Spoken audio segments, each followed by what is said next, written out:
Presidential Decree No. 603. December 10, 1974. The Child and Youth Welfare Code. Ordered and decreed by President Ferdinand Marcos, by virtue of the powers vested in him by the Constitution. Title 1. General Principles. Article 1. Declaration of Policy. The child is one of the most important assets of the nation. Every effort should be exerted to promote his welfare and enhance his opportunities for a useful and happy life. The child is not a mere creature of the state. Hence, his individual traits and aptitudes should be cultivated to the utmost insofar as they do not conflict with the general welfare. The molding of the character of the child starts at the home. Consequently, every member of the family should strive to make the home a wholesome and harmonious place, as its atmosphere and conditions will greatly influence the child's development. Attachment to the home and strong family ties should be encouraged, but not to the extent of making the home isolated and exclusive and unconcerned with the interests of the community and the country. The natural right and duty of parents in the rearing of the child for civic efficiency should receive the aid and support of the government. Other institutions, like the school, the church, the guild, and the community in general, should assist the home and the state in the endeavor to prepare the child for the responsibilities of adulthood. Article 2.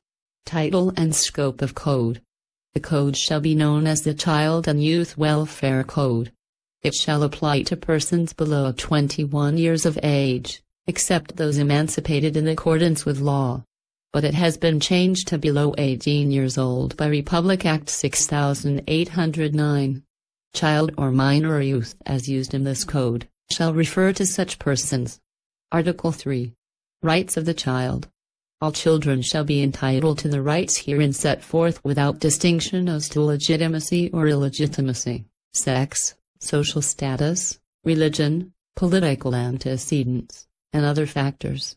1. Every child is endowed with the dignity and worth of a human being from the moment of his conception, as generally accepted in medical parlance, and has, therefore, the right to be born well. 2. Every child has the right to a wholesome family life that will provide him with love, care and understanding, guidance and counseling, and moral and material security. The dependent or abandoned child shall be provided with the nearest substitute for a home. 3. Every child has the right to a well-rounded development of his personality to the end that he may become a happy, useful and active member of society. The gifted child shall be given opportunity and encouragement to develop his special talents. The emotionally disturbed or socially maladjusted child shall be treated with sympathy and understanding, and shall be entitled to treatment and competent care. The physically or mentally handicapped child shall be given the treatment, education and care required by his particular condition. 4. Every child has the right to a balanced diet, adequate clothing, sufficient shelter, proper medical attention, and all the basic physical requirements of a healthy and vigorous life.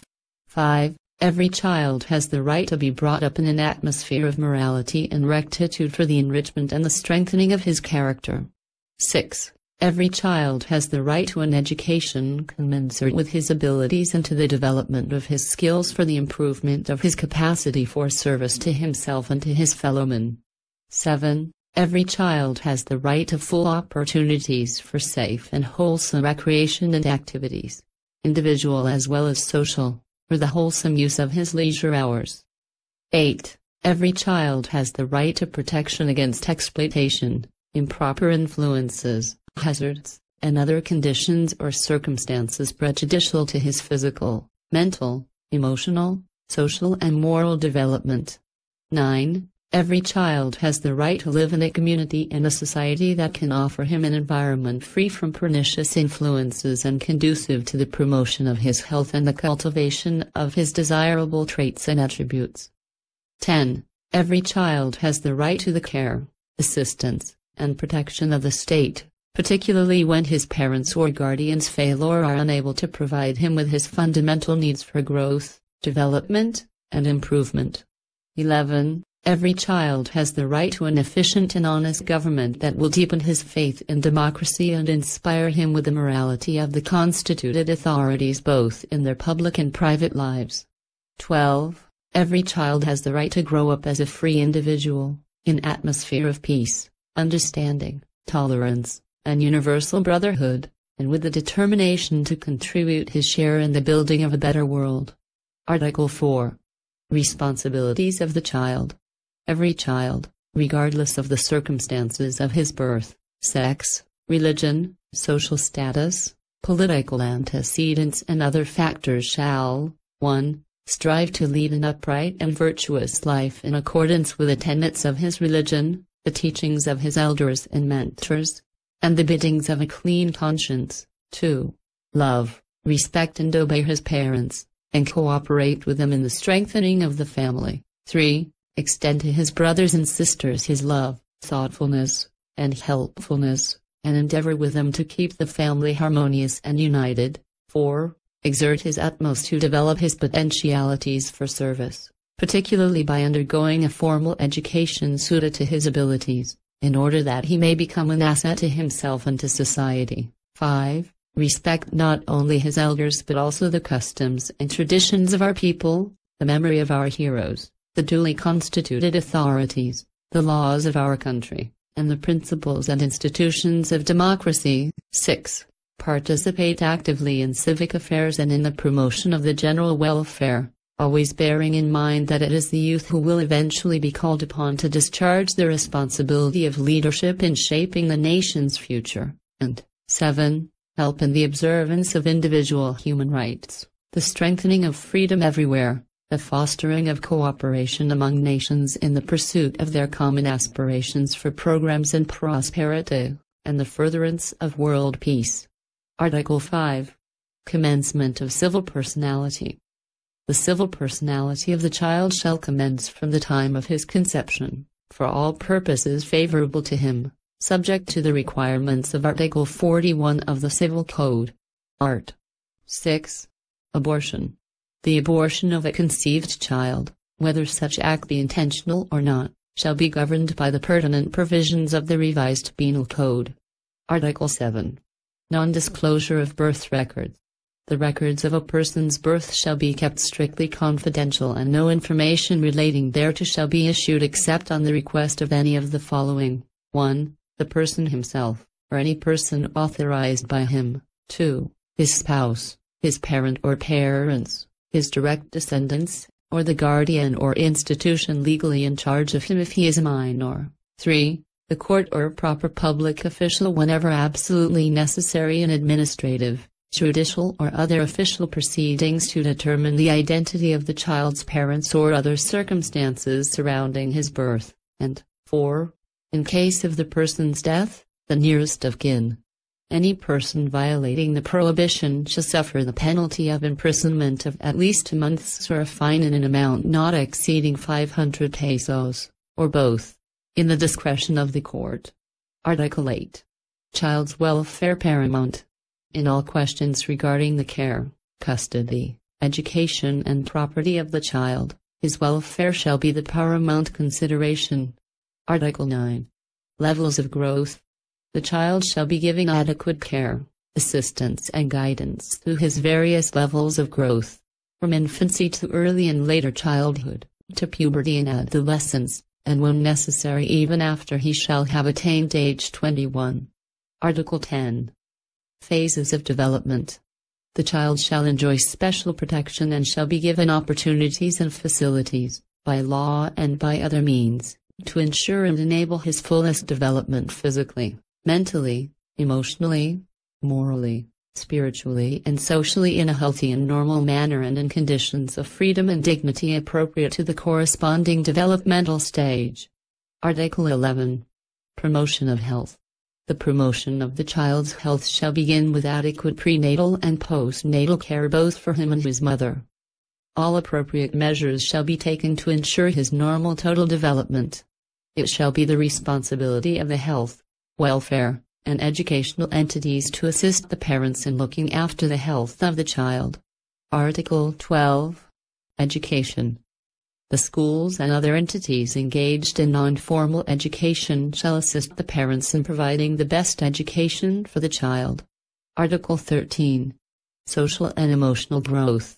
Steps shall be taken to ensure the child's healthy social and emotional growth. These shall be undertaken by the home in collaboration with the schools and other agencies engaged in the promotion of child welfare. Article 14. Morality. High moral principles should be instilled in the child, particularly in the home, the school, and the church to which he belongs. Article 15. Spiritual values. The promotion of the child's spiritual well-being according to the precepts of his religion should, as much as possible, be encouraged by the state. Article 16. Civic conscience. The civic conscience of the child shall not be overlooked.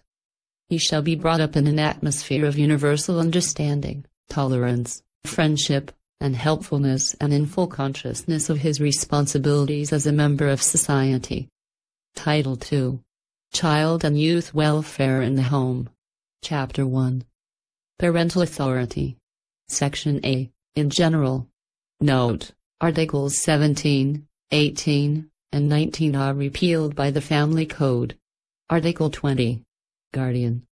The court may, upon the death of the parents and in the cases mentioned in Articles 328 up to 332 of the Civil Code, appoint a guardian for the person and property of the child, on petition of any relative or friend of the family or the Department of Social Welfare. Article 21. Dependent, abandoned or neglected child.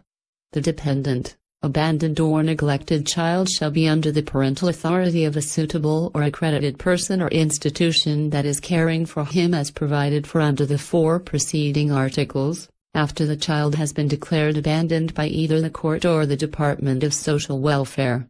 Article 22. Transfer to the Department of Social Welfare.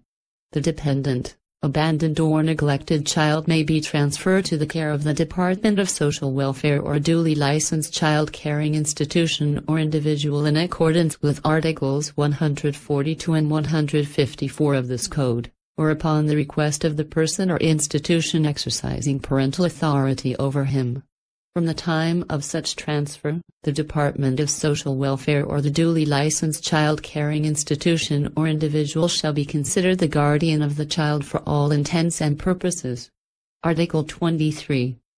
Case study. It shall be the duty of the Department of Social Welfare to make a case study of every child who is the subject of guardianship or custody proceedings and to submit its report and recommendations on the matter to the court for its guidance. Article 24. Intervention of Department of Social Welfare. The Department of Social Welfare shall intervene on behalf of the child if it finds, after its case study, that the petition for guardianship or custody should be denied. Article 25. Hearings confidential. The hearing on guardianship and custody proceedings may, at the discretion of the court, be closed to the public and the records thereof shall not be released without its approval. Article 26. Repealing clause. All provisions of the Civil Code on the parental authority which are not inconsistent with the provisions of this chapter shall remain in force, provided that Articles 334 up to 348 inclusive on adoption, are hereby expressly repealed and replaced by Section B of this chapter. Section B. Adoption. Note: Articles 27, 28, 29, 30, and 31 are repealed by the Family Code. Article 32. Hurried decisions. In all proceedings for adoption, steps should be taken by the court to prevent the natural parents from making hurried decisions caused by strain or anxiety to give up the child, and to ascertain that all measures to strengthen the family have been exhausted and that any prolonged stay of the child in his own home will be inimical to his welfare and interest. Article 33. Case study. No petition for adoption shall be granted unless the Department of Social Welfare, or the Social Work and Counseling Division, in case of juvenile and domestic relations courts, has made a case study of the child to be adopted, his natural parents as well as the prospective adopting parents, and has submitted its report and recommendations on the matter to the court hearing such petition. The Department of Social Welfare shall intervene on behalf of the child if it finds, after such case study, that the petition should be denied. Article 34. Procedure. The proceedings for adoption shall be governed by the rules of court insofar as they are not in conflict with this chapter. Article 35. Trial custody. No petition for adoption shall be finally granted unless and until the adopting parents are given by the court a supervised trial custody period of at least 6 months to assess their adjustment and emotional readiness for the legal union. During the period of trial custody, parental authority shall be vested in the adopting parents. The court may, upon its own motion or on motion of the petitioner, reduce or dispense with a trial period if it finds that it is to the best interest of the child. In such case, the court shall state its reasons for reducing said period. Article 36. Decree of adoption. If, after considering the report of the Department of Social Welfare or duly licensed child placement agency and the evidence submitted before it, the court is satisfied that the petitioner is qualified to maintain, care for, and educate the child, that the trial custody period has been completed, and that the best interests of the child will be promoted by the adoption, a decree of adoption shall be entered, which shall be effective as of the date the original petition was filed. The decree shall state the name by which the child is thenceforth to be known. Article 37. Civil Registry Record. The adoption shall be recorded in the local civil register and shall be annotated on the record of birth, and the same shall entitle the adopted person to the issuance of an amended certificate of birth. Article 38. Confidential nature of proceedings and records. All hearings in adoption cases shall be confidential and shall not be open to the public.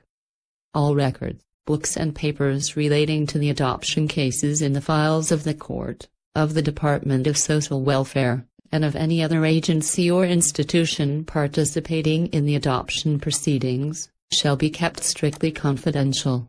Subject to the provisions of Article 7, in any case in which information from such records, books and papers is needed, the person or agency requesting the release of the information may file a petition to the court which entered the decree of adoption for its release.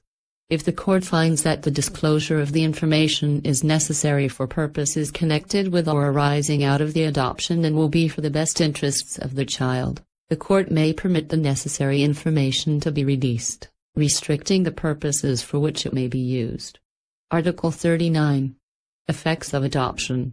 The adoption shall, 1. Give to the adopted person the same rights and duties as if he were a legitimate child of the adopter, provided that an adopted child cannot acquire Philippine citizenship by virtue of such adoption. 2. Dissolve the authority vested in the natural parent or parents, except where the adopter is the spouse of the surviving natural parent. 3.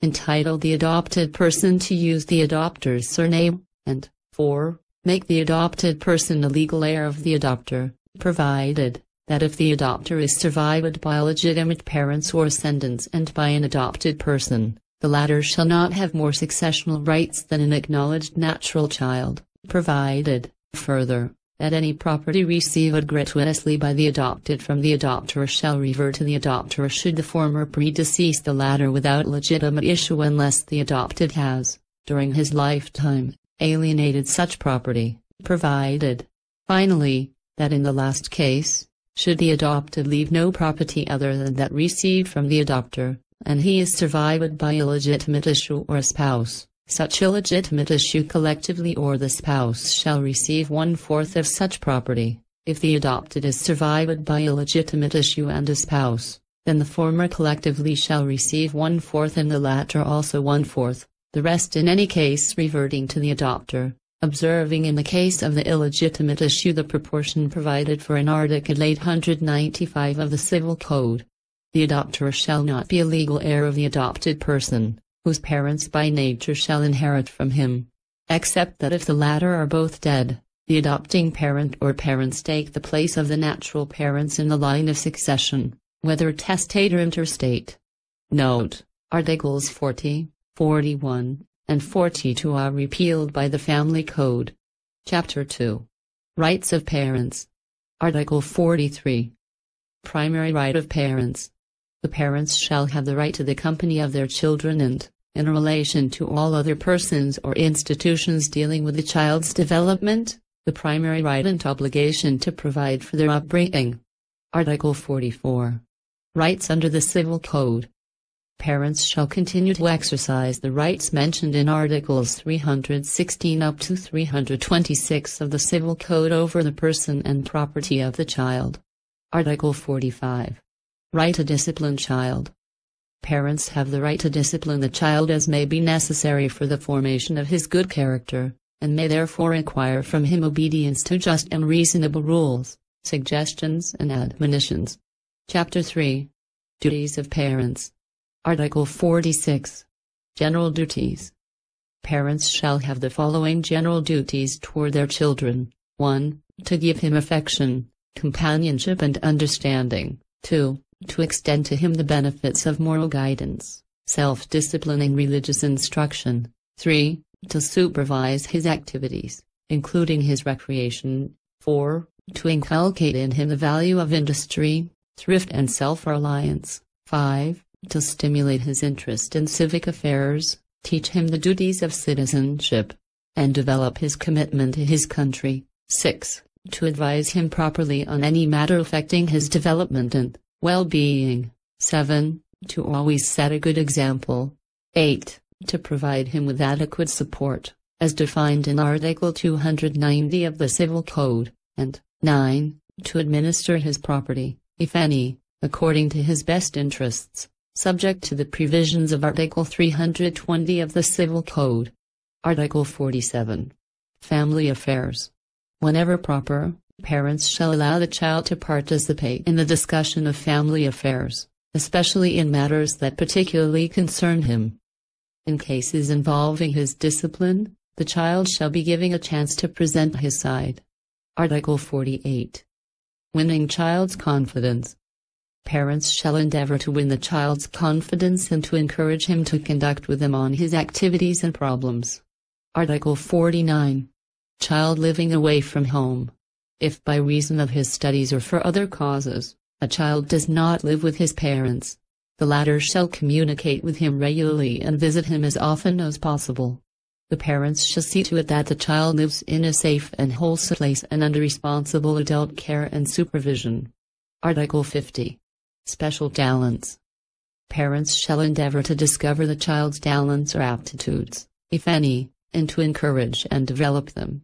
If the child is especially gifted, his parents shall report this fact to the National Center for Gifted Children or to other agencies concerned so that official assistance or recognition may be extended to him.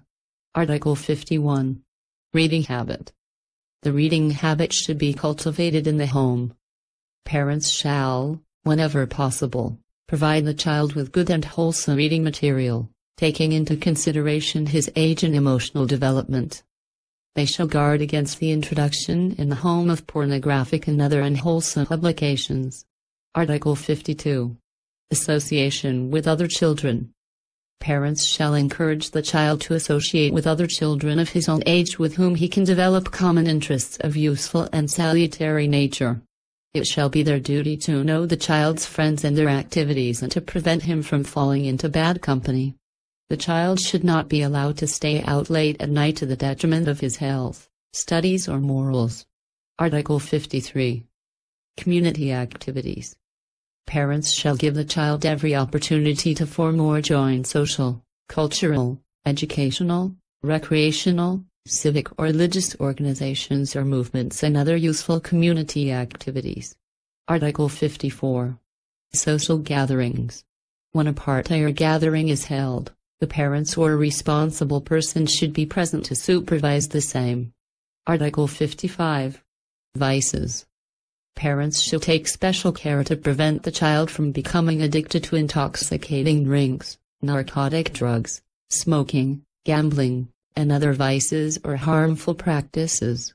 Article 56. Choice of career. The child shall have the right to choose his own career. Parents may advise him on this matter but should not impose on him their own choice. Article 57. Marriage.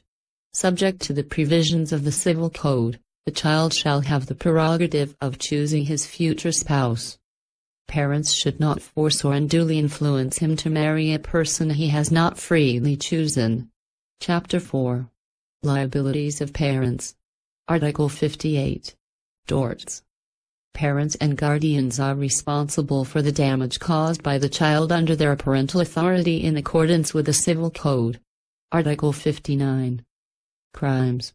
Criminal liability shall attach to any parent who 1. Conceals or abandons the child with intent to make such child lose his civil status. 2. Abandons the child under such circumstances as to deprive him of the love, care and protection he needs. 3. Sells or abandons the child to another person for valuable consideration. 4. Neglects the child by not giving him the education which the family's station in life and financial conditions permit. 5. Fails or refuses, without justifiable grounds, to enroll the child as required by Article 72. 6. Causes, abates, or permits the truancy of the child from the school where he is enrolled. Truancy as here used means absence without cause for more than 20 school days, not necessarily consecutive. It shall be the duty of the teacher in charge to report to the parents the absences of the child the moment these exceed 5 school days. 7. Improperly exploits the child by using him, directly or indirectly, such as for purposes of begging and other acts which are inimical to his interest and welfare. 8. Inflicts cruel and unusual punishment upon the child or deliberately subjects him to indignations and other excessive chastisement that embarrass or humiliate him. 9. Causes or encourages the child to lead an immoral or dissolute life. 10. Permits the child to possess, handle or carry a deadly weapon, regardless of its ownership. 11. Allows or requires the child to drive without a license or with a license which the parent knows to have been illegally procured. If the motor vehicle driven by the child belongs to the parent, it shall be presumed that he permitted or ordered the child to drive. Parents as here used shall include the guardian and the head of the institution or foster home which has custody of the child. Article 60. Penalty.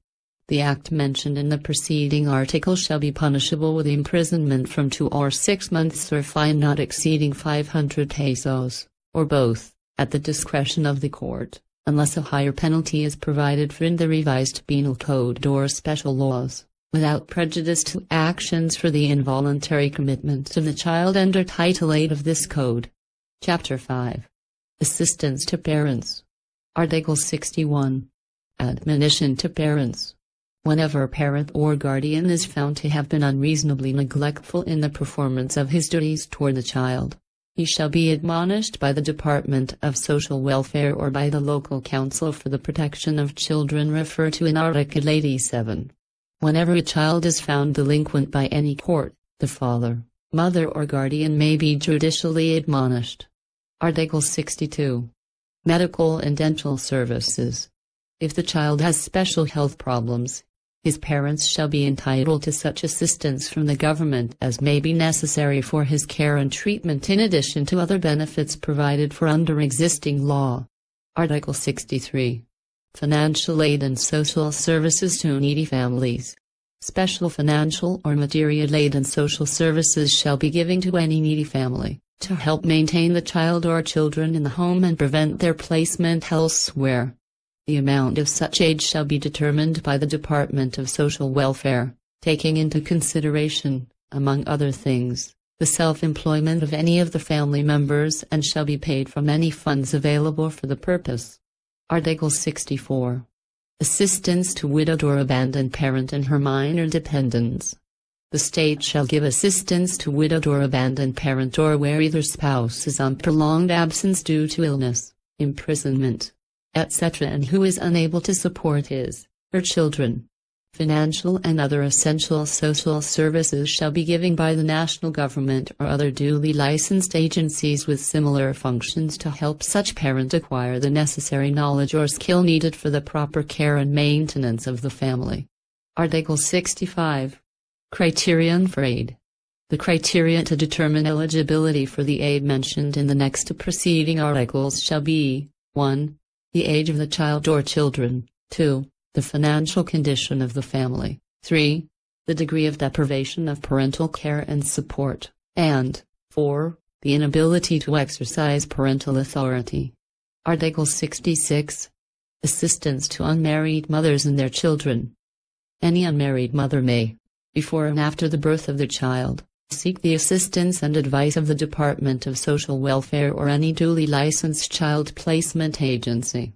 The said agency shall offer specialized professional services which include confidential help and protection to such mother and her child, including placement of protection to such mother and child, including placement of such mother's rights, if any, against the father of such child. Chapter 6. Foster care. Article 67. Foster homes. Foster homes shall be chosen and supervised by the Department of Social Welfare or any duly licensed child placement agency when and as the need therefor arises. They shall be run by married couples, to be licensed only after thorough investigation of their character, background, motivation and competence to act as foster parents. Article 68. Institutional care. Assignment of the child to a foster home shall be preferred to institutional care. Unless absolutely necessary, no child below 9 years of age shall be placed in an institution.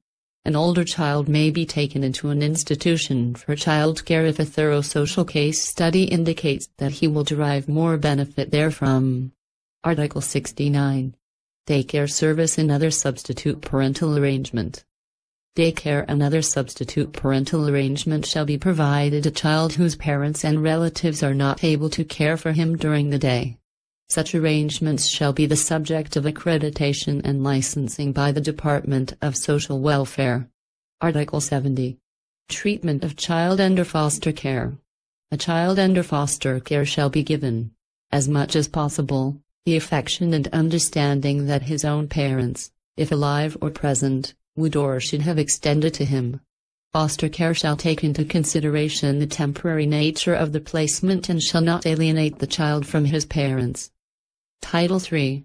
Child and Youth Welfare and Education. Chapter 1. Access to educational opportunities. Article 71. Admission to schools. The state shall see to it that no child is refused admission in public schools. All parents are required to enroll their children in schools to complete, at least, an elementary education. Article 72. Assistance. To implement effectively the compulsory education policy, all necessary assistance possible shall be given to parents, especially indigent ones or those who need the services of children at home, to enable the children to acquire at least an elementary education. Such assistance may be in the form of special school programs which may not require continuous attendance in school, or aid in the form of necessary school supplies, school lunch, or whatever constitutes a bar to a child's attendance in school or access to elementary education. Article 73. Nursery school. To further help promote the welfare of children of working mothers and indigent parents, and in keeping with the constitutional provision on the maintenance of an adequate system of public education, public nursery and kindergarten schools shall be maintained, whenever possible. The operation and maintenance of such schools shall be the responsibility of local governments. Aid from local school board funds, when available, may be provided. Article 74. Special classes. Where needs warrants, there shall be at least special classes in every province, and, if possible, special schools for the physically handicapped, the mentally retarded, the emotionally disturbed, and the specially gifted. The private sector shall be given all the necessary inducement and encouragement to establish such classes or schools. Article 75. School plans and facilities.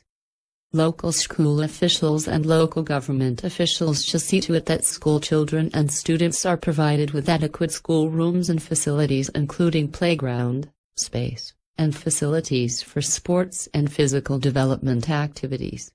Such officials should see to it that the school environment is free from hazards to the health and safety of the students and that there are adequate safety measures for any emergencies such as accessible exits, firefighting equipment, and the like. All children shall have the free access to adequate dental and medical services. Chapter 2. The Home and the School. Article 76. Role of the Home. The home shall fully support the school in the implementation of the total school program, curricular and co-curricular, toward the proper physical, social, intellectual and moral development of the child. Article 77. Parent-teacher associations. Every elementary and secondary school shall organize a parent-teacher association for the purpose of providing a forum for the discussion of problems and their solutions, relating to the total school program, and for ensuring the full cooperation of parents in the efficient implementation of such program. All parents who have children enrolled in a school are encouraged to be active members of its PTA, and to comply with whatever obligations and responsibilities such membership entails. Parent-teacher association all over the country shall aid the municipal and other local authorities and school officials in the enforcement of juvenile delinquency control measures, and in the implementation of programs and activities to promote child welfare. Chapter 3. Miscellaneous. Article 78. Contributions. No school shall receive or collect from students, directly or indirectly, contributions of any kind or form, or for any purpose except those expressly provided by law, and on occasions of national or local disasters, in which case the school may accept voluntary contribution or aid from students for distribution to victims of such disasters or calamities. Title 4. Child and Youth Welfare in the Church. Article 79. Rights of the Church. The state shall respect the rights of the Church in matters affecting the religious and moral upbringing of the child. Article 80. Establishment of schools. All churches and religious orders, congregations or groups may, conformably to law, establish schools for the purpose of educating children in accordance with the tenets of the religion. Article 81. Religious instruction. The religious education of children in all public and private schools is a legitimate concern of the church to which the students belong. All churches may offer religious instruction in public and private elementary and secondary schools, subject to the requirements of the Constitution and existing laws. Article 82. Assistance to churches. Insofar as may be allowed by the Constitution, the government shall extend to all churches, without discrimination or preference, every opportunity to exercise their influence and disseminate their teachings. Article 83. Parents. Parents shall admonish their children to heed the teachings of their church and to perform their religious duties. Whenever possible, parents shall accompany their children to the regular devotions of their church and other religious ceremonies. Title 5. Child and Youth Welfare in the Community. Chapter 1. Duties in general of the community. Article 84. Community defined. As used in this title, the community shall mean the local government, together with a society of individuals or institutions, both public and private, in which a child lives. Article 85. Duties of the community. To ensure the full enjoyment of the right of every child to live in a society that offers or guarantee him safety, health, good moral environment and facilities for his wholesome growth and development, it shall be the duty of the community to 1. Bring about a healthy environment necessary to the normal growth of children and the enhancement of their physical, mental and spiritual well-being. 2. Help institutions of learning, whether public or private, achieve the fundamental objectives of education. 3. Organize or encourage movements and activities for the furtherance of the interests of children and youth. 4. Promote the establishment and maintenance of adequately equipped playgrounds, parks, and other recreational facilities. 5. Support parent education programs by encouraging its members to attend and actively participate therein. 6. Assist the state in combating and curtailing juvenile delinquency and in rehabilitating wayward children. 7. aid in carrying out special projects for the betterment of children in the remote areas or belonging to cultural minorities or those who are out of school, and 8. Cooperate with private and public child welfare agencies in providing care, training and protection to destitute, abandoned, neglected, abused, handicapped and disturbed children. Chapter 2. Community bodies dealing with child welfare. Section A. Barangay Councils, Article 86. Ordinances and Resolutions. Barangay councils shall have the authority to enact ordinances and resolutions not inconsistent with law or municipal ordinances, as may be necessary to provide for the proper development and welfare of the children in the community, in consultation with representatives of national agencies concerned with child and youth welfare. Article 87. Council for the Protection of Children.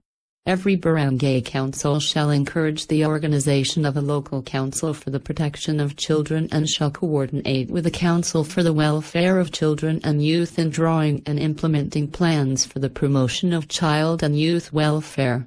Membership shall be taken from responsible members of the community, including a representative of the youth, as well as representatives of government and private agencies concerned with the welfare of children and youth whose area of assignment includes the particular barangay and shall be on a purely voluntary basis. Said council shall, 1. Foster the education of every child in the barangay, 2. Encourage the proper performance of the duties of parents, and provide learning opportunities on the adequate rearing of children and on positive parent-child relationship. 3. Protect and assist abandoned or maltreated children and dependents. 4. Take steps to prevent juvenile delinquency and assist parents of children with behavioral problems so that they can get expert advice. 5. Adopt measures for the health of children. 6. Promote the opening and maintenance of playgrounds and daycare centers and other services that are necessary for child and youth welfare. 7. Coordinate the activities of organizations devoted to the welfare of children and secure their cooperation. 8. Promote wholesome entertainment in the community, especially in movie houses. And 9. Assist parents, whenever necessary, in securing expert guidance counseling from the proper governmental or private welfare agency. In addition, it shall hold classes and seminars on the proper rearing of the children. It shall distribute to parents available literature and other information on child guidance. The council shall assist parents with behavioral problems whenever necessary, and securing expert guidance counseling from the proper governmental or private welfare agency. Article 88. Barangay Scholarships. Barangay funds may be appropriated to provide annual scholarship for indigent children who, in judgment of the Council for the Protection of Children, deserve public assistance in the development of their potentialities. Article 89. Youth associations in barangays. Barangay councils shall encourage membership in civil youth associations and help these organizations attain their objectives. Article 90. Aid to youth associations. In proper cases, barangay funds may be used for the payment of the cost of the uniforms and equipment required by these organizations. Section B. Civic Associations of Adults. Article 91. Civic Associations of Adults. As used in this title, a civic association shall refer to any club, organization or association of individuals 21 years of age or over, which is directly or indirectly involved in carrying out child welfare programs and activities. Article 92. Accounting of proceeds or funds. It shall be the duty of any civic association of adults holding benefits or soliciting contributions pursuant to the provisions of the next preceding article, to render an accounting of the proceeds thereof to the Department of Social Welfare or to the city or municipal treasurer, as the case may be. Article 93. Functions. Civic associations and youth associations shall make arrangements with the appropriate governmental or civic organization for the instruction of youth in useful trades or crafts to enable them to earn a living. Article 94. Youth demonstrations. Any demonstrations sponsored by any civic associations and youth associations shall be conducted in a peaceful and lawful manner. Article 95. Unwholesome entertainment and advertisements. It shall be the duty of all civic associations and youth associations to bring to the attention of the proper authorities the exhibition of indecent shows and the publication, sale or circulation of pornographic materials. The Board of Censors or the Radio Control Board may, upon representation of any civic association, prohibit any movie, television or radio program offensive to the proprieties of language and behavior. Commercial and advertisements and trailers which are improper for children under 18 years of age due to their advocating or unduly suggesting violence, vices, crimes and immorality, shall not be shown in any movie theater where the main feature is for general patronage, nor shall they be used or shown during or immediately before and after any television or radio program for children. Article 96. Complaint against Child Welfare Agency. Any civic association and any youth association may complain to the officials of any public or private child-caring agency about any act or omission therein prejudicial to the wards of such agency. If the complaint is not acted upon, it may be brought to the Council for the Protection of Children or the Department of Social Welfare, which shall promptly investigate the matter and take such steps as may be necessary. Article 97. Studies and researches. The government shall make available such data and technical assistance as may be needed by civic associations conducting studies and researches on matters relating to child welfare, including the prevention of juvenile delinquency. Article 98. Exchange programs. Student exchange programs sponsored by civic associations or youth associations shall receive the support and encouragement of the state. Section C. Youth associations. Article 99. Youth associations.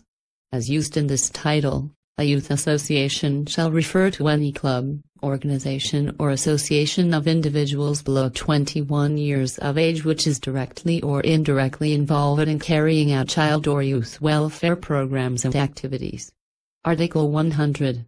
Rights and responsibilities. All youth associations shall enjoy the same rights and discharge the same responsibilities as civic associations as may be permitted under existing laws. Article 101. Student organizations. All student organizations in public or private schools shall include in their objectives the cultivation of harmonious relations among their members and with the various segments of the community. Chapter 3. Collaboration between the home and the community. Article 102. Proper atmosphere for children. The home shall aid the community in maintaining an atmosphere conducive to the proper upbringing of children, particularly with respect to their preparation for adult life and the conscientious discharge of their civic duties as a whole. Article 103.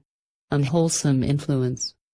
The home and the community shall cooperate with each other in counteracting and eliminating such influences as may be exerted upon children by useless and harmful amusements and activities, obscene exhibitions and programs, and establishments inimical to health and morals. Title 6. Child and Youth Welfare in the Samahan. Chapter 1. Duties in general of the Samahan. Article 104. Samahan defined. As used in this code, the term Samahan shall refer to the aggregate of persons working in commercial, industrial, and agricultural establishments or enterprises, whether belonging to labor or management. Article 105. Organization. The barangay, municipal and city councils, whenever necessary, shall provide by ordinance for the formation and organization of a Samahan in their respective communities. Membership in the Samahan shall be on voluntary basis from among responsible persons from the various sectors of the community mentioned in the preceding article. Article 106. Duties of the Samahan. The Samahan shall, 1. Prevent the employment of children in any kind of occupation or calling which is harmful to their normal growth and development. 2. Forestall their exploitation by ensuring that their rates of pay, Hours of work and other conditions of employment are in accordance not only with law but also with equity. 3. Give adequate protection from all hazards to their safety, health, and morals, and secure to them their basic right to an education. 4. Help out-of-school youth to learn and earn at the same time by helping them look for opportunities to engage in economic self-sufficient projects. 5. To coordinate with vocational and handicraft classes in all schools and agencies in the barangay, municipality or city to arrange for possible marketing of the products or articles made by the students. And 6. Provide work experience, training and employment in those areas where the restoration and conservation of our natural resources is deemed necessary. Chapter 2. Working Children. Article 107. Employment of children below 16 years.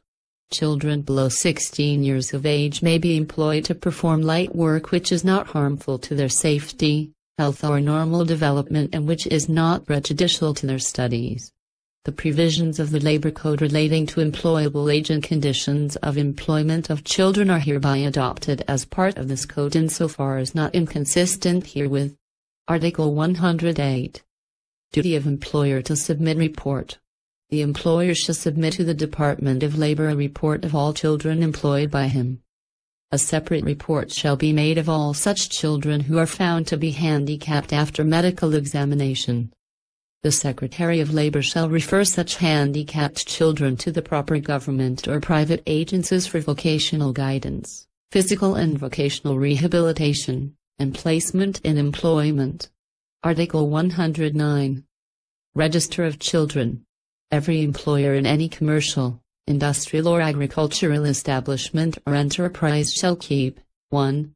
A register of all children employed by him, indicating the dates of their birth. 2. A separate file for the written consent to their employment given by their parents or guardians. 3. A separate file for their educational and medical certificates. And 4. A separate file for special work permits issued by the Secretary of Labor in accordance with existing laws. Article 110. Education of children employed as domestics. If a domestic is under 16 years of age, the head of the family shall give him an opportunity to complete at least elementary education as required under Article 71. The cost of such education shall be a part of the domestic's compensation unless there is a stipulation to the contrary.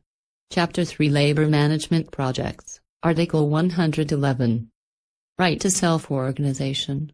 Working children shall have the same freedoms as adults to join the collective bargaining union of their own choosing in accordance with existing law.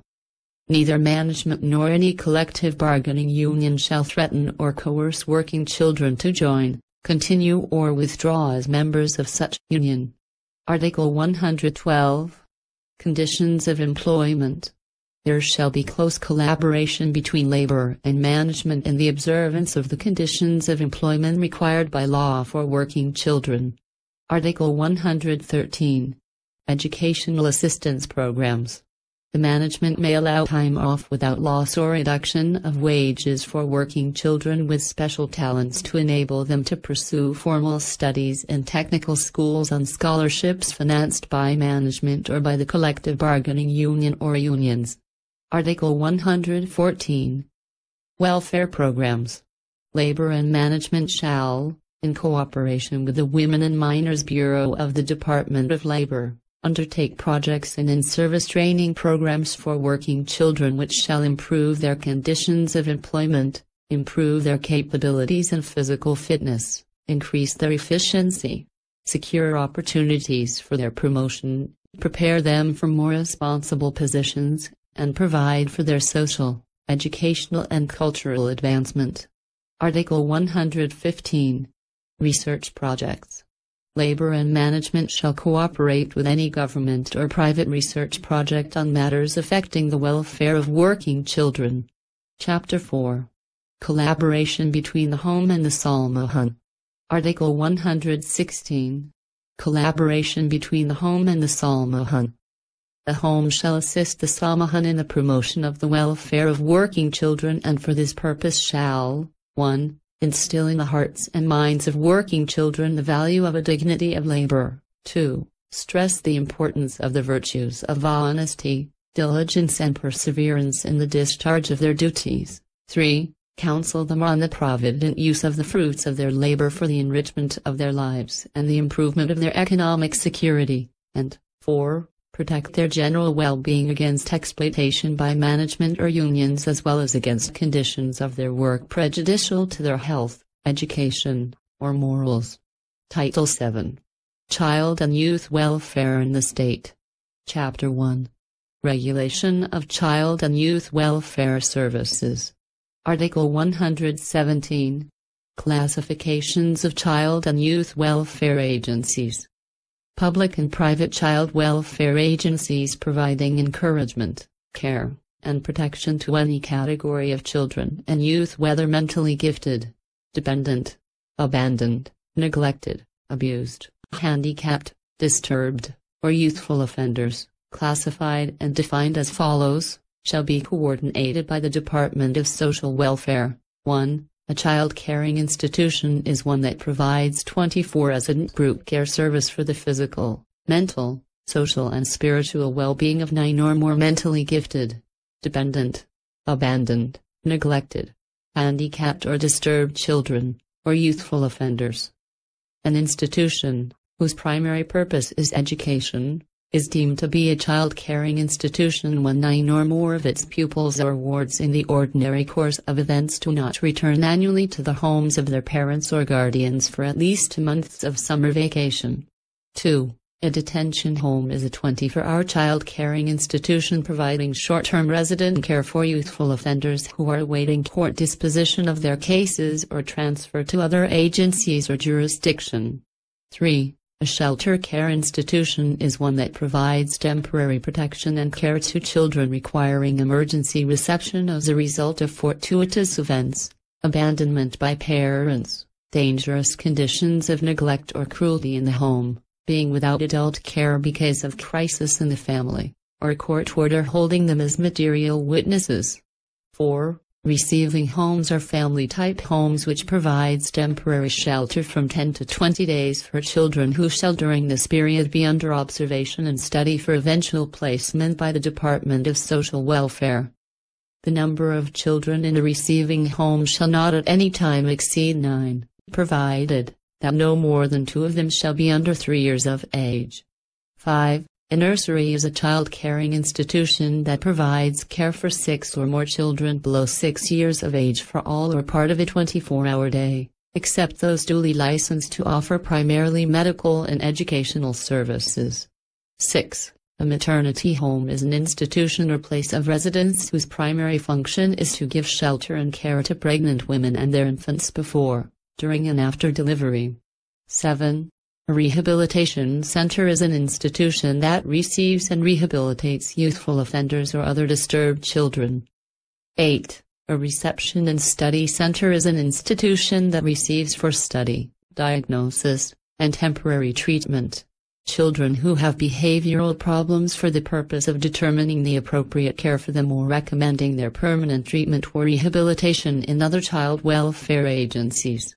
9. A child placing agency is an institution or person assuming the care, custody, protection and maintenance of children for placement in any child-caring institution or home or under the care and custody of any person or persons for purposes of adoption, guardianship or foster care. The relatives of such child or children within the 6th degree of consanguinity or affinity are excluded from this definition. Article 118. License required. No private person, natural or juridical, shall establish, temporarily or permanently, any child welfare agency without first securing a license from the Department of Social Welfare.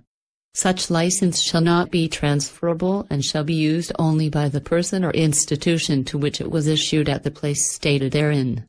No license shall be granted unless the purpose of function of the agency is clearly defined and stated in writing.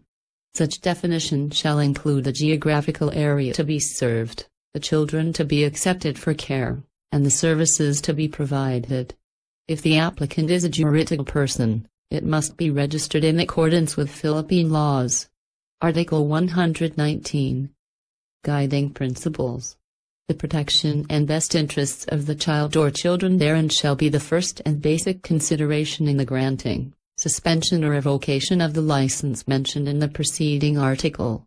Article 120. Revocation or suspension of license. The Department of Social Welfare may, after notice and hearing, suspend or revoke the license of child welfare agency on any of the following grounds. 1. That the agency is being used for immoral purposes. 2. That said agency is insolvent or is not in a financial position to support and maintain the children therein or to perform the functions for which it was granted license. 3. That the children therein are being neglected or are undernourished. 4. That the place is so unsanitary so as to make it unfit for children. 5. That said agency is located in a place or community where children should not be, or is physically dangerous to children or would unduly expose children to crime, vice, immorality, corruption or severe cruelty. Or 6. That said agency has by any act or omission shown its incompetence or unworthiness to continue acting as a child welfare agency.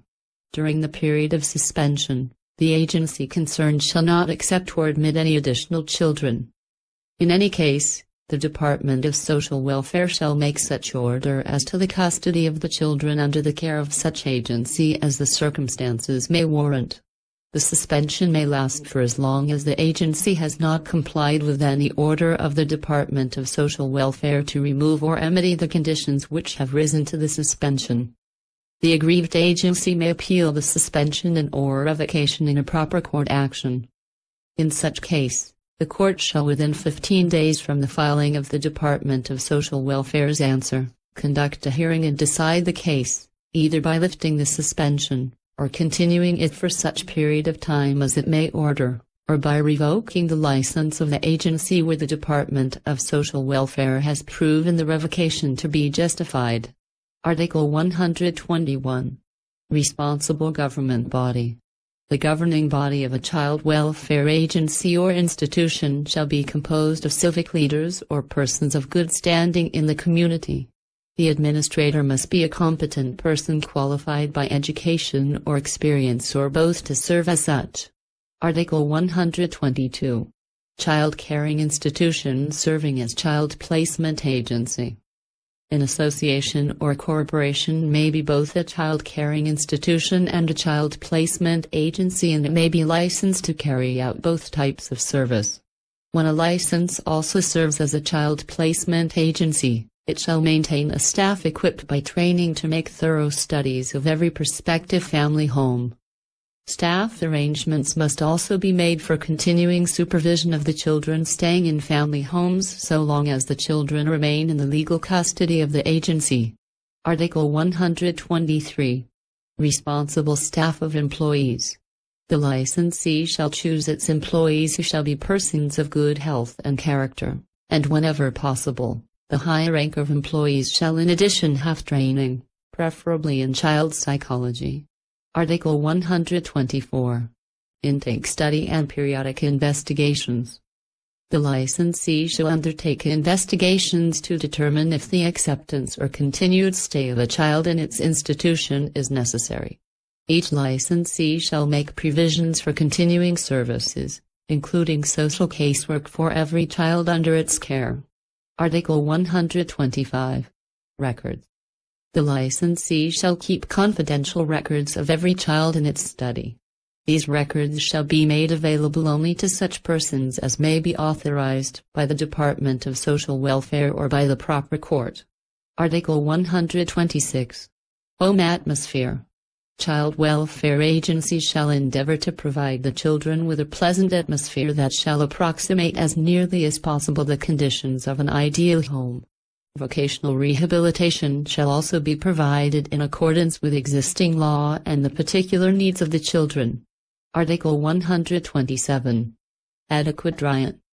The licensee shall provide a varied and balanced diet to satisfy the child's total nutritional requirements. Article 128. Clothing. The licensee shall furnish clean, comfortable, and appropriate clothing for every child under its care. Article 129. Physical surroundings and outings. The licensee shall maintain a building adequate both in ventilation and sanitation, and with a safe, clean and spacious playground. Regular and expensive periodic outing shall be an important part of its activities in order to make the children aware of their vital role in their community and country. Article 130. Medical and nursing care. The licensee shall provide adequate medical and nursing care for sick children who may be confined due to illness. Article 131. Religious training. The licensee shall provide opportunities for religious training to children under its custody, taking into consideration the religious affiliation or express wishes of the child or his parents. For such purpose, it shall have a defined policy regarding its religious activities for the information of those wishing to place children in its care. Article 132. Annual Report. Every child welfare agency or institution shall submit to the Department of Social Welfare an annual report setting forth a brief summary of its operations during the preceding year, including the funds received during said period, the sources thereof, the purposes for which they were spent and the cash position of the agency or institution as of the date of the report, number of children admitted, and such other information as may be required by the Department of Social Welfare. Chapter 2. Collaboration between the home and the state. Article 133. Healthy growth of children.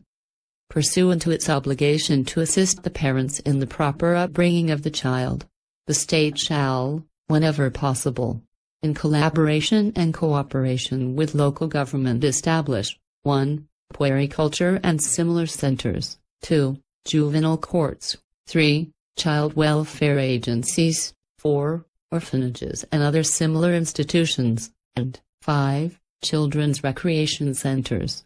Article 134. Puericulture or health centers. Puericulture or health centers shall be established in every barangay to perform, among other things, the following functions: 1. Disseminate information concerning the health of children and expectant or nursing mothers. 2. Provide consultation service and treatment, whenever necessary, for the children and the expectant or nursing mothers. 3. Provide guidance and special treatment to children with physical handicaps. And 4. Advise child welfare institutions on matters relating to nutrition and hygiene. Article 135. Juvenile and Domestic Relations Courts. Juvenile and domestic relations courts shall, as far as practicable, be established in every province or city to hear and decide cases involving juvenile and domestic problems. Article 136. Regional Child Welfare Agencies. The state shall, whenever practicable, establish regional child welfare agencies, orphanages and other similar institutions to provide care for the children mentioned in Title 8 of this Code. Article 137. Children's Reading and Recreation Centers.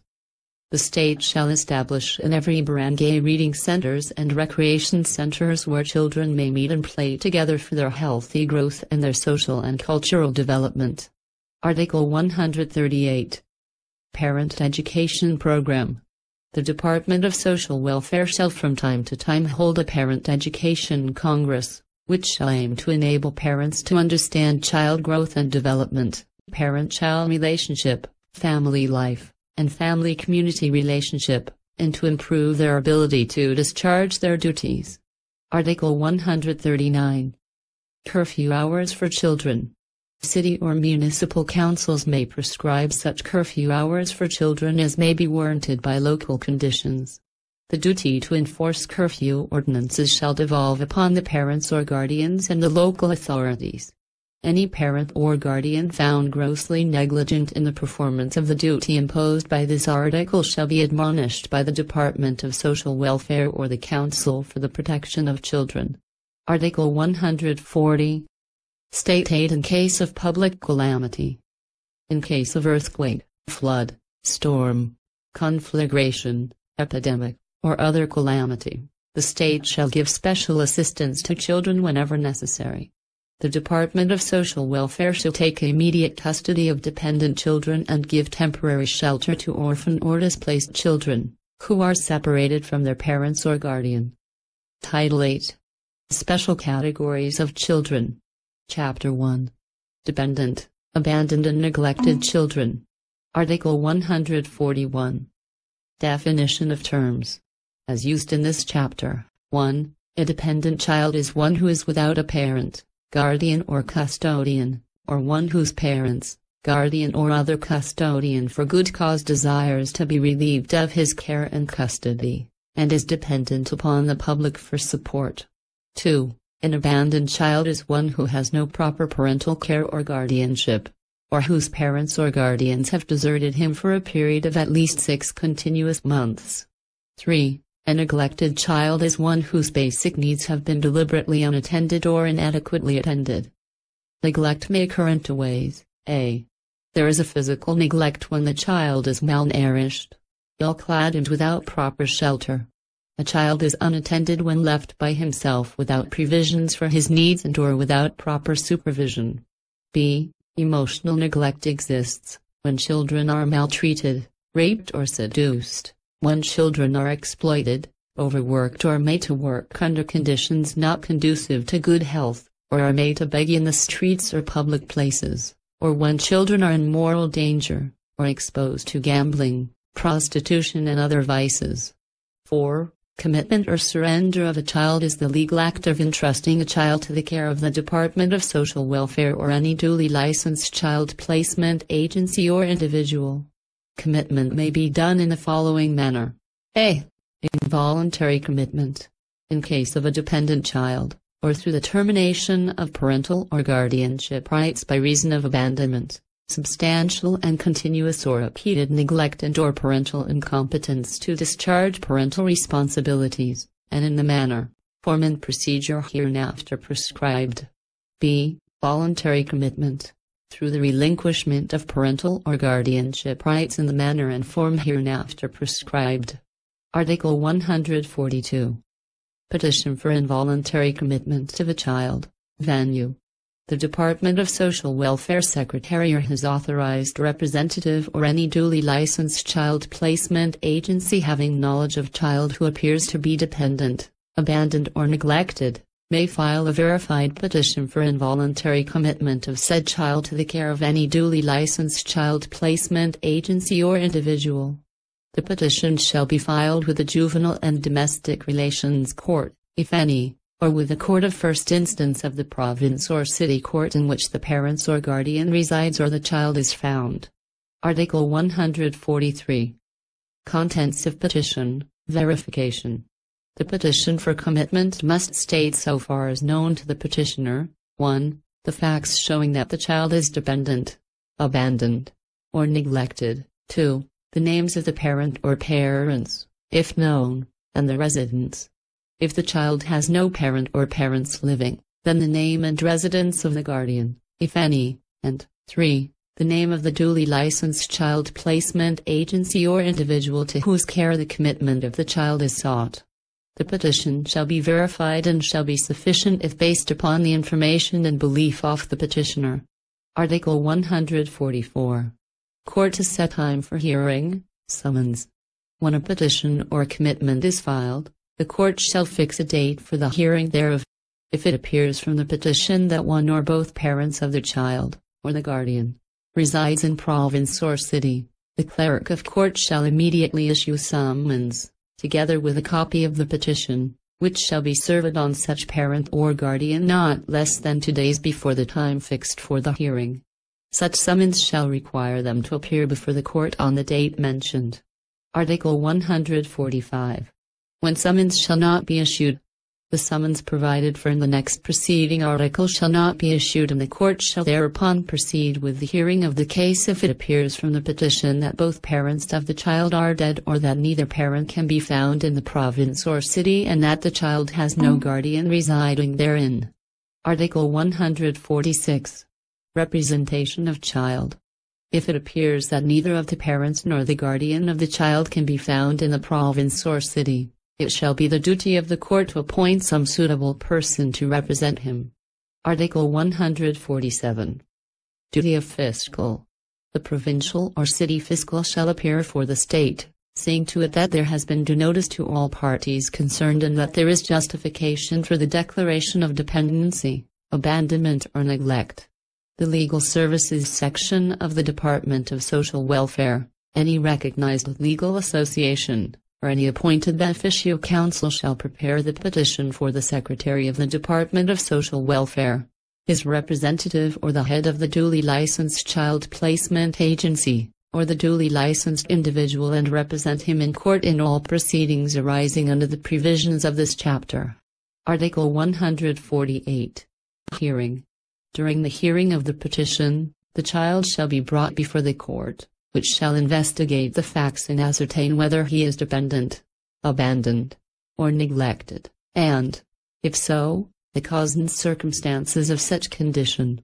In such hearing, the court shall not be bound by the technical rules of evidence. Failure to provide for the child's support for a period of 6 months shall be presumptive evidence of the intent to abandon. Article 149. Commitment of child. If, after the hearing, the child is found to be dependent, abandoned, or neglected, an order shall be entered committing him to the care and custody of the Department of Social Welfare or any duly licensed child placement agency or individual. Article 150. One child may stay in his own home. If in the court's opinion the cases of the abandonment or neglect of any child may be remedied, it may permit the child to stay in his own home and under the care and control of his own parents or guardian, subject to the supervision and direction of the Department of Social Welfare. When it appears to the court that it is no longer for the best interests of such child to remain with his parents or guardian, it may commit the child in accordance with the next preceding article. Article 151. Termination of rights of parents. When a child shall have been committed to the Department of Social Welfare or any duly licensed child placement agency or individual pursuant to an order of the court, his parents or guardian shall thereafter exercise no authority over him except upon such conditions as the court may impose. Article 152. Authority of person, agency or institution. The Department of Social Welfare or any duly licensed child placement agency or individual receiving a child pursuant to an order of the court shall be the legal guardian and entitled to his legal custody and control, be responsible for his support as defined by law, and when proper, shall have authority to give consent to his placement, guardianship and/or adoption. Article 153. Change of custody. The Department of Social Welfare shall have the authority to change the custody of a child committed to a duly licensed child placement agency or individual if it appears that such change is for the best interests of the child. However, when conflicting interests arise among child placement agencies, the court shall order the change of commitment of the child. Article 154. Voluntary commitment of a child to an institution. The parent or guardian of a dependent, abandoned or neglected child may voluntarily commit him to the Department of Social Welfare or any duly licensed child placement agency or individual subject to the provisions of the next succeeding articles. Article 155. Commitment must be in writing. No child shall be committed pursuant to the preceding article unless he is surrendered in writing by his parents or guardian to the care and custody of the Department of Social Welfare or duly licensed child placement agency. In case of the death or legal incapacity of either parent or abandonment of the child for a period of at least 1 year, the other parent alone shall have the authority to make the commitment. The Department of Social Welfare, or any proper and duly licensed child placement agency or individual shall have the authority to receive, train, educate, care for or arrange appropriate placement of such child. Article 156. Legal custody. When any child shall have been committed in accordance with the preceding article and such child shall have been accepted by the Department of Social Welfare or any duly licensed child placement agency or individual, the rights of his natural parents, guardian, or other custodian to exercise parental authority over him shall cease. Such agency or individual shall be entitled to the custody and control of such child during his minority, and shall have authority to care for, educate, train and place him out temporarily or for custody and care in a duly licensed child placement agency. Such agency or individual must intervene in adoption proceedings in such manner as shall best inure to the child's welfare. Article 157. Visitation or inspection. Any duly licensed child placement agency or individual receiving a judicial order or by voluntary commitment by his parents or guardian shall be subject to visitation or inspection by a representative of the court or of the Department of Social Welfare or both, as the case may be. Article 158. Report of person or institution. Any duly licensed child placement agency or individual receiving a child for commitment may at any time be required by the Department of Social Welfare to submit a report, copy furnished the court, containing all necessary information for determining whether the welfare of the child is being served. Article 159. Temporary custody of child. Subject to regulation by the Department of Social Welfare and with the permission of the court in case of judicial commitment, the competent authorities of any duly licensed child placement agency or individual to which a child has been committed may place him in the care of any suitable person, at the latter's request, for a period not exceeding 1 month at a time. The temporary custody of the child shall be discontinued if it appears that he is not being given proper care, or at his own request, or at the instance of the agency or person receiving him. Article 160. Prohibited acts. It shall be unlawful for any child to leave the person or institution to which he has been judicially or voluntarily committed or the person under whose custody he has been placed in accordance with the next preceding article, or for any person to induce him to leave such person or institution, except in case of grave physical or moral danger, actual or imminent, to the child.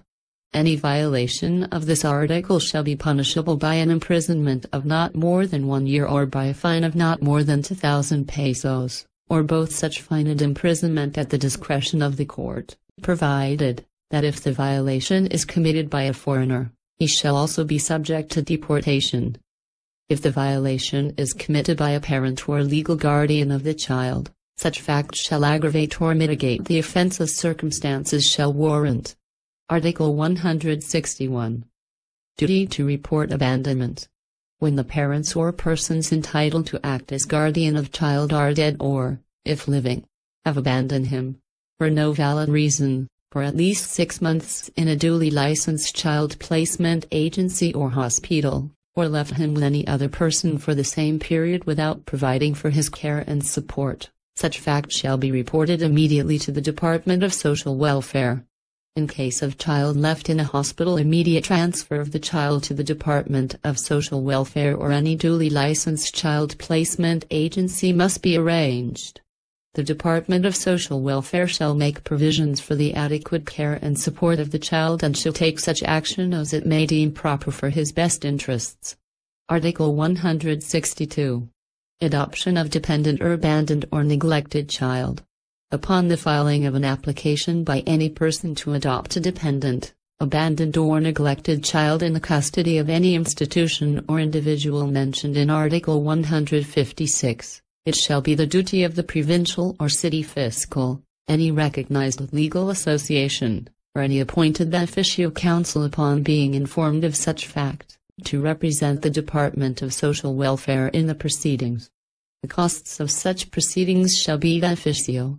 Article 163. Restoration of child after involuntary commitment.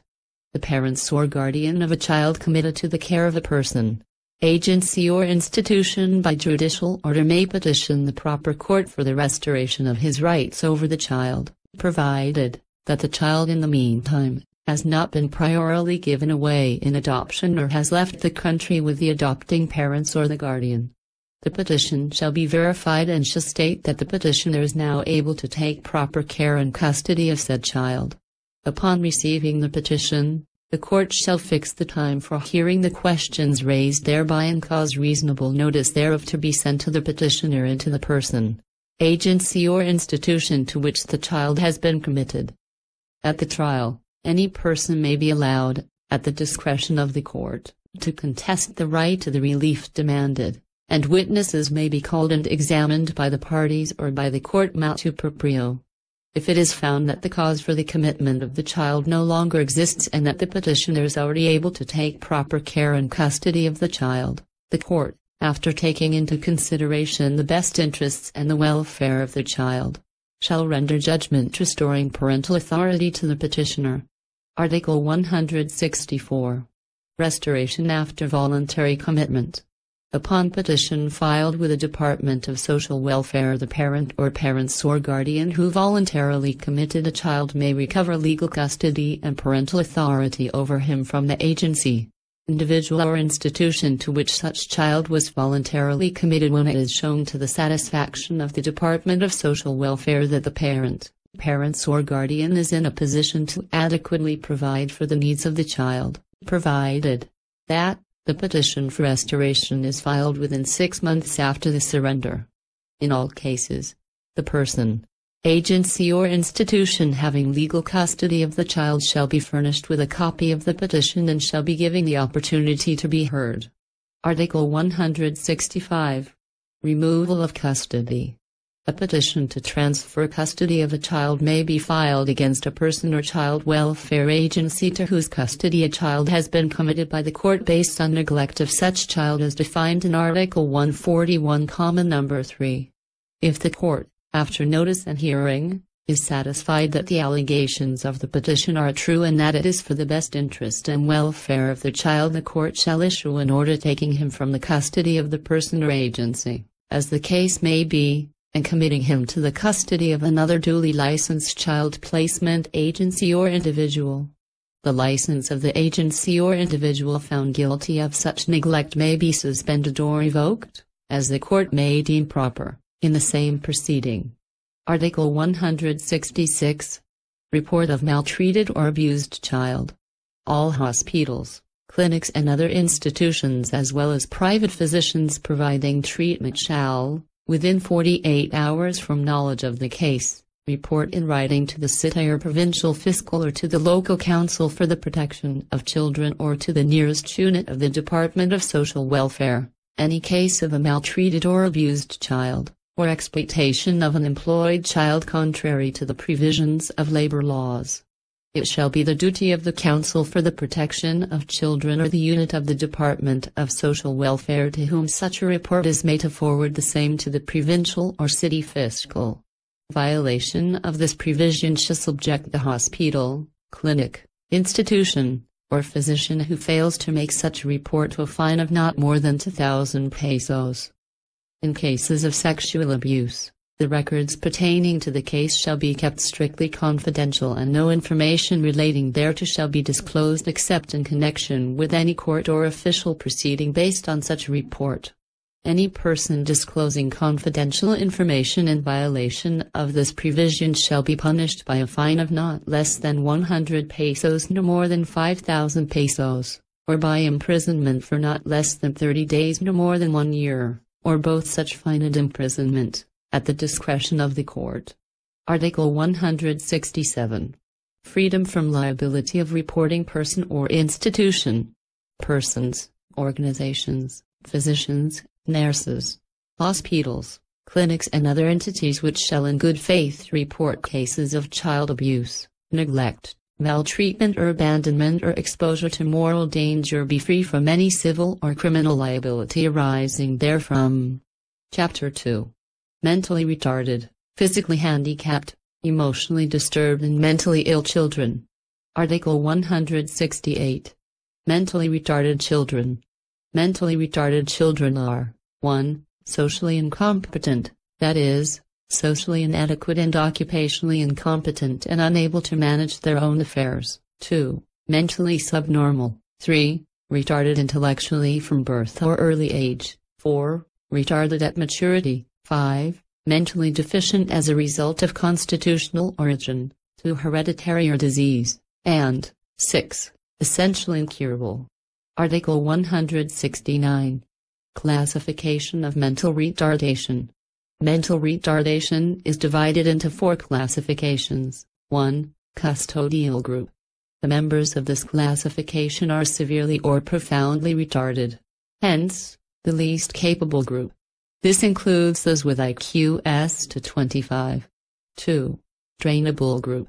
The members of this group consist of those with IQs from about 25 to about 50. One who belongs to this group shows a mental level and rate of development which is 1/4 to 1/2 that of the average child, is unable to acquire higher academic skills, but can usually acquire the basic skills for living to a reasonable degree.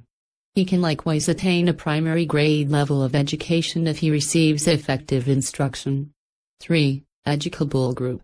This group's IQ ranges from about 50 to about 75, and the intellectual development is approximately 1/2 to 3/4 of that expected of a normal child of the same chronological age. The degree of success or accomplishment that they will reach in life depends very much on the quality and type of education they receive, as well as on the treatment at home and in the community. Many of the educable retardeds may reach 5th or 6th grade educational level and can develop occupational skills which may result in partial or complete economic independence in adulthood. 4. Borderline or low normal group. This is the highest group of mentally retarded, with IQs from about 75 to about 89. The members of this classification are only slightly retarded and they can usually get by in regular classes if they receive some extra help, guidance and consideration. They have to spend much more time with their studies than do most children in order to pass. Those who cannot make it are usually handicapped by one or more other conditions aside from that of intelligence. Article 170. Physically handicapped children. Physically handicapped children are those who are crippled, deaf, mute, blind, or otherwise defective which restricts their means of action on communication with others. Article 171. Emotionally disturbed children. Emotionally disturbed children are those who, although not afflicted with insanity or mental defect, are unable to maintain normal social relations with others and the community in general due to emotional problems or complexes. Article 172. Mentally ill children.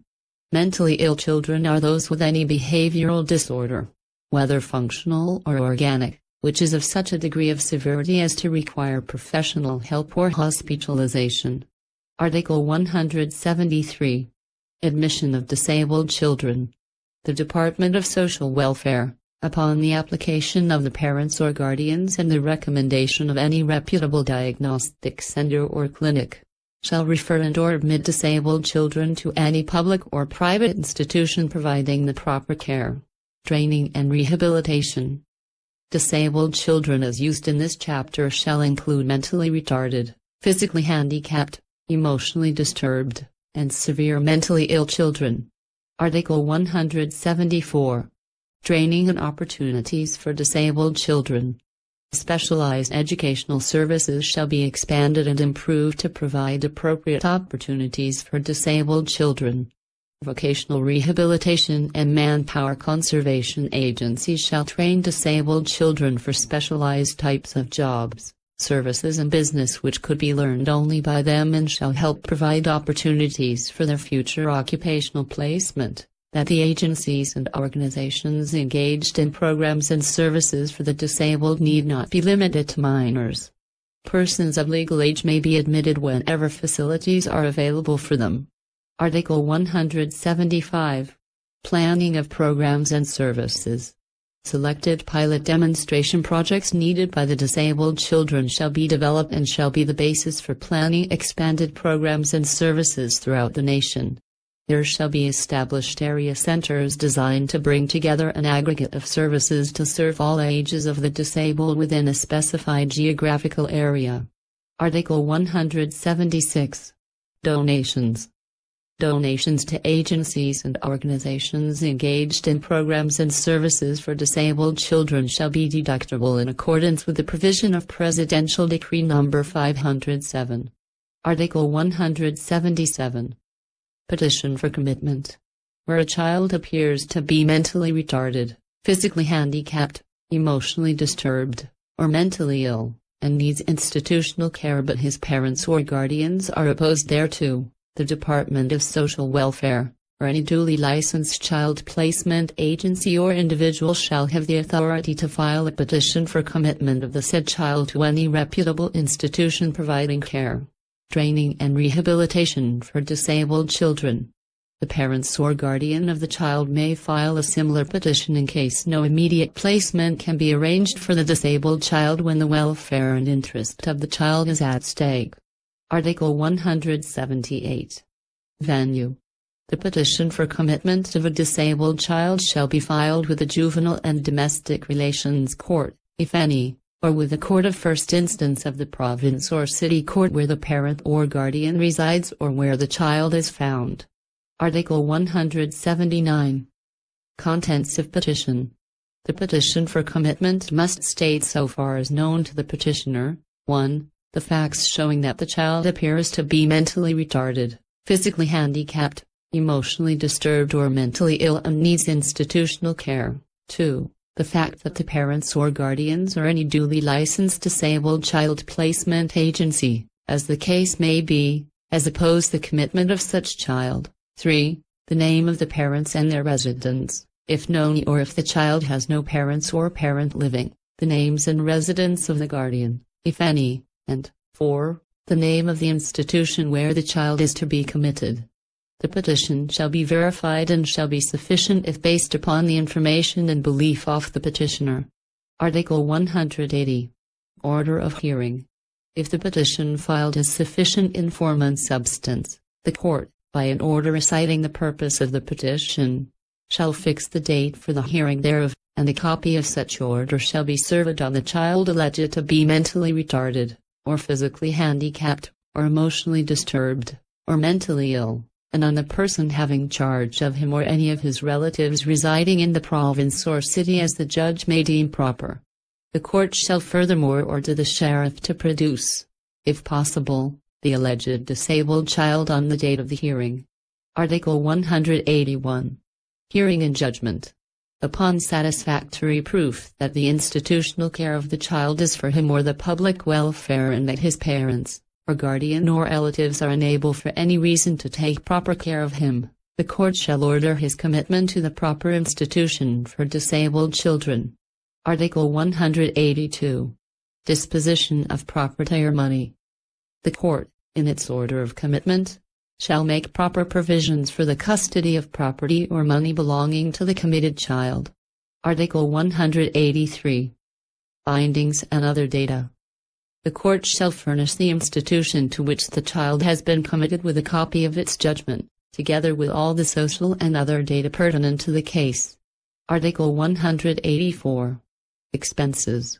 The expense of maintaining a disabled child in the institution to which he has been committed shall be borne primarily by the parents or guardian and secondarily, by such disabled child, if he has property of his own.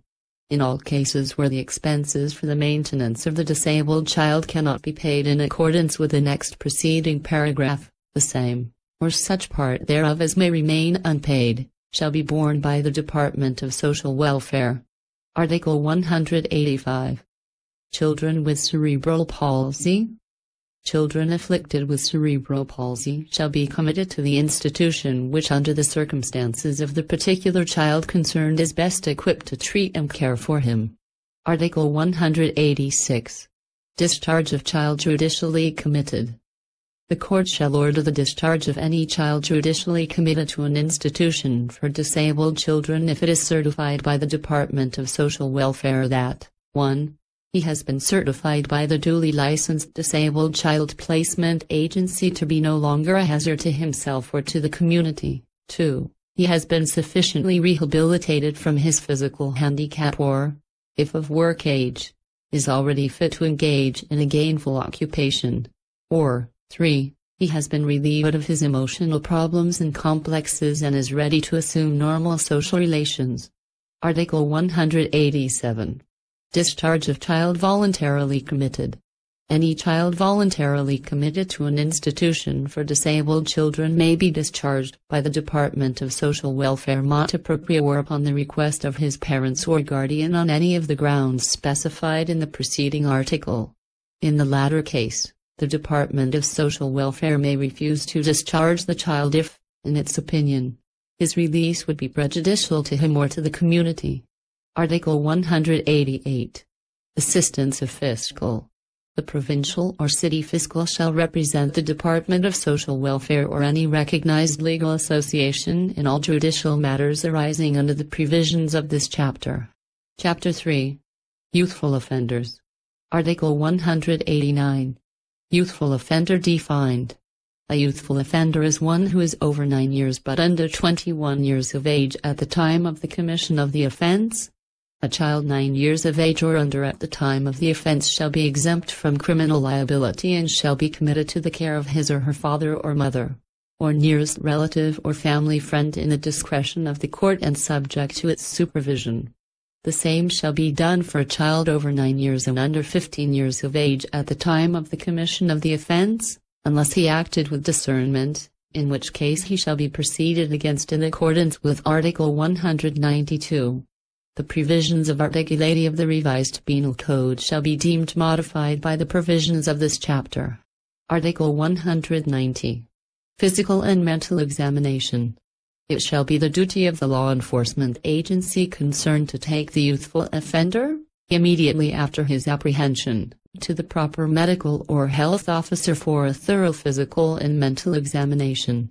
Whenever treatment for any physical or mental defect is indicated, steps shall be immediately undertaken to provide the same. The examination and treatment papers shall form part of the record of the case of the youthful offender. Article 191. Care of youthful offender held for examination or trial. A youthful offender held for physical and mental examination or trial or pending appeal, if unable to furnish bail, shall from the time of his arrest be committed to the care of the Department of Social Welfare or the local rehabilitation center or detention home in the province or city which shall be responsible for his appearance in court whenever required, provided that in the absence of any such center or agency within a reasonable distance from the venue of the trial, the provincial, city and municipal jail shall provide quarters for youthful offenders separate from other detainees. The court may, in its discretion, upon recommendation of the Department of Social Welfare or other agency or agencies authorized by the court, release a youthful offender on recognizance, to the custody of his parents or other suitable person who shall be responsible for his appearance whenever required. Article 192. Suspension of sentence and commitment of youthful offender. If after hearing the evidence in the proper proceedings, the court should find that the youthful offender has committed the acts charged against him, the court shall determine the imposable penalty, including any civil liability chargeable against him. However, instead of pronouncing judgment of conviction, the court shall suspend all further proceedings and shall commit such minor to the custody or care of the Department of Social Welfare, or to any training institution operated by the government, or duly licensed agencies or any other responsible person, until he shall have reached 21 years of age or for a shorter period as the court may deem proper, after considering the reports and recommendations of the Department of Social Welfare or the agency or responsible individual under whose care he has been committed. The youthful offender shall be subject to visitation and supervision by a representative of the Department of Social Welfare or any duly licensed agency or such other officer as the court may designate, subject to such conditions as it may prescribe. Article 193. Appeal. The youthful offender whose sentence is suspended can appeal from the order of the court in the same manner as appeals in criminal cases. Article 194. Care and maintenance of youthful offender.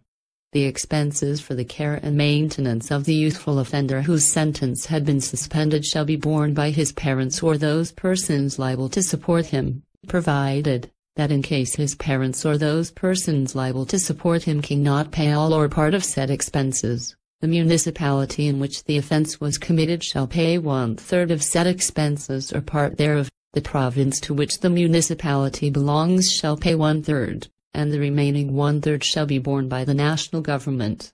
Chartered city shall pay 2/3 of said expenses, and in case a chartered city cannot pay said expenses, Part of the internal revenue allotments applicable to the unpaid portion shall be withheld and apply to the settlement of said indebtedness.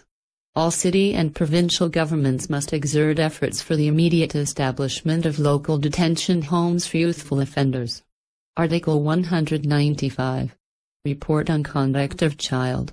The Department of Social Welfare or its representative or duly licensed agency or individual under whose care the youthful offender has been committed shall submit to the court every 4 months or oftener as may be required in special cases, a written report on the conduct of said youthful offender as well as the intellectual, physical, moral, social and emotional progress made by him.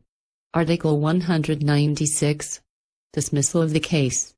If it is shown to the satisfaction of the court that the youthful offender whose sentence had been suspended, has behaved properly and has shown his capability to be a useful member of the community, even before reaching the age of majority, upon recommendation of the Department of Social Welfare, it shall dismiss the case and order his final discharge.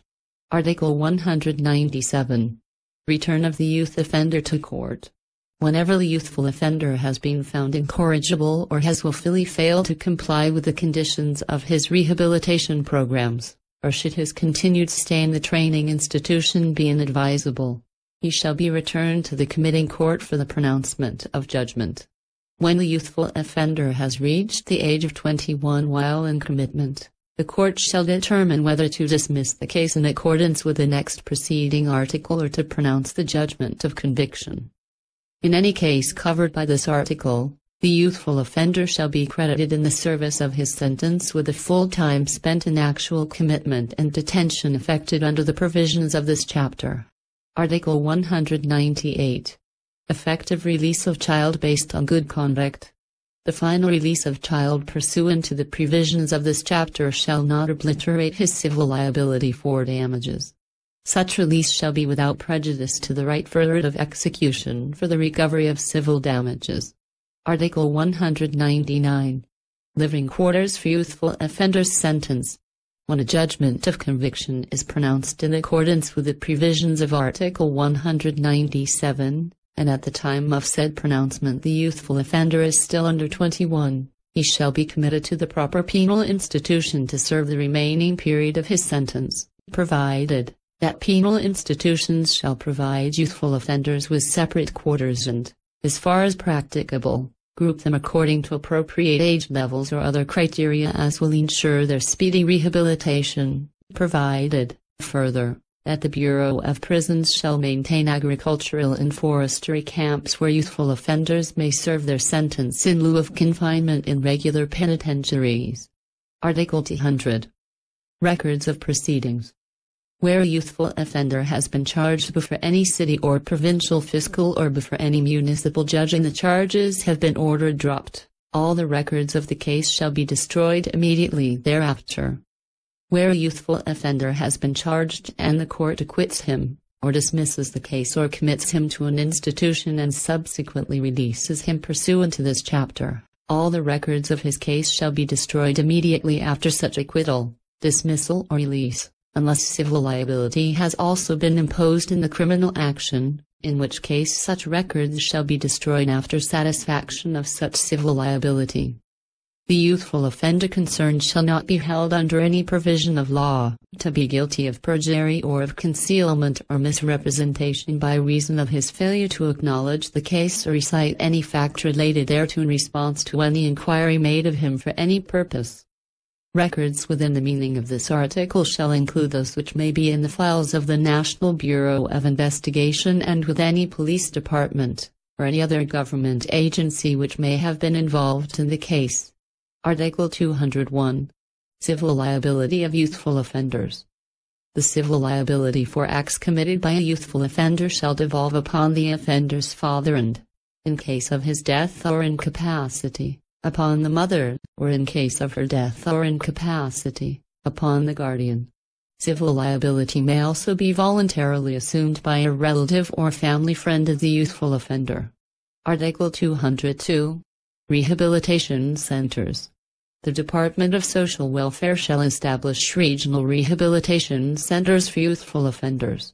The local government and other non-governmental entities shall collaborate and contribute their support for the establishment and maintenance of these facilities. Article 203. Detention homes. The Department of Local Government and Community Development shall establish detention homes in cities and provinces distinct and separate from jails pending the disposition of cases of juvenile offenders. Article 204.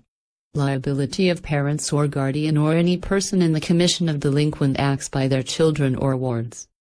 A person, whether the parent or guardian of the child or not, who knowingly or willfully, 1. Aids, causes, abets or connives with the commission by a child of a delinquency, or 2.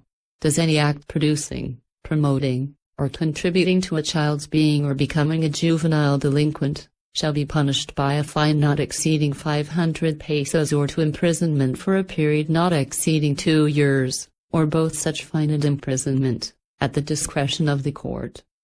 Title 9. Council for the Welfare of Children and Youth. Chapter 1. Creation and Composition. Article 205. Creation of the Council for the Welfare of Children. A Council for the Welfare of Children is hereby established under the office of President. The Council shall be composed of the Secretary of Social Welfare as chairman, and 7 members, namely, the Secretary of Justice, the Secretary of Labor, the Secretary of Education and Culture, the Secretary of Health, the presiding judge of the Juvenile and Domestic Relations Court, City of Manila, and 2 representatives of voluntary welfare associations to be appointed by the President of the Philippines, each of whom shall hold office for a term 2 years. There shall be a permanent secretariat for the council headed by an executive director, to be appointed by the chairman and approved by a majority of the members of the council.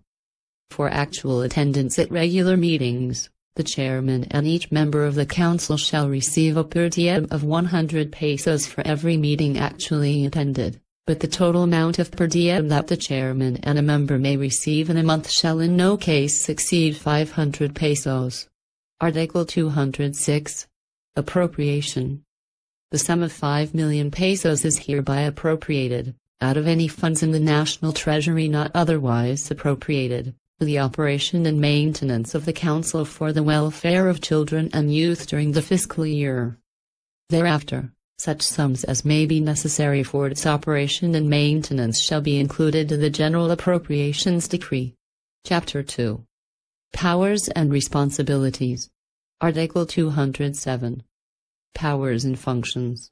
The Council for the Welfare of Children and Youth shall have the following powers and functions. 1. To coordinate the implementation and enforcement of all laws relative to the promotion of child and youth welfare. 2. To prepare, submit to the President and circulate copies of long-range programs and goals for the physical, intellectual, emotional, moral, spiritual, and social development of children and youth, and to submit to him an annual report of the progress thereof. 3. To formulate policies and devise, introduce, develop and evaluate programs and services for the general welfare of children and youth. 4. To call upon and utilize any department, bureau, office, agency, or instrumentality, public, private or voluntary, for such assistance as it may require in the performance of its functions. 5. Perform such other functions as provided by law. Article 208. Offices to coordinate with the Council for Welfare of Children.